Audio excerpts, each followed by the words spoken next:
অনেকদিন পরে মিমি এসেছে বাড়িতে, আর মিমিকে কিন্তু বলেনি। আর আজকে যেই মিমি এসেছে, মিমিকে দেখে পাগলামি শুরু করেছে। দেখো মিমি ব্যাগ থেকে জামা কাপড় বের করছে, বের করতে দেবে না। ও ভাবছে ওর মিমি চলে যাবে, তাই স্নান করতেও যেতে দেবে না। দেখো ওর মিমিকে স্নানও করতে দেবে না, এখন থাকতে হবে, ওর সঙ্গে খেলা করতে হবে।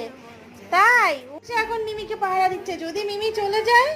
সেই জন্য দেখো মিমি পায়ের কাছে বসে পড়েছে। ও বুঝতে পেরেছে তুমি বাথরুমে যাচ্ছ। হ্যাঁ ও বুঝতে পেরেছে, তাই না পাপা? না যায় না, যায় না ডোডো, যায় না, বারণ করেছি। মিমি বাথরুমে গেছে, দেখো ওই তো বাথরুমে ঢুকে যাচ্ছে। আয় দুষ্টু ডোডো, আয় ডোডো। এই কি হচ্ছে? আয় মিমিকে স্নান করতে দে, স্নান করতে দে। চলে আয়, চলে আয়, চলে আয়, তুই তো স্নান করেছিস।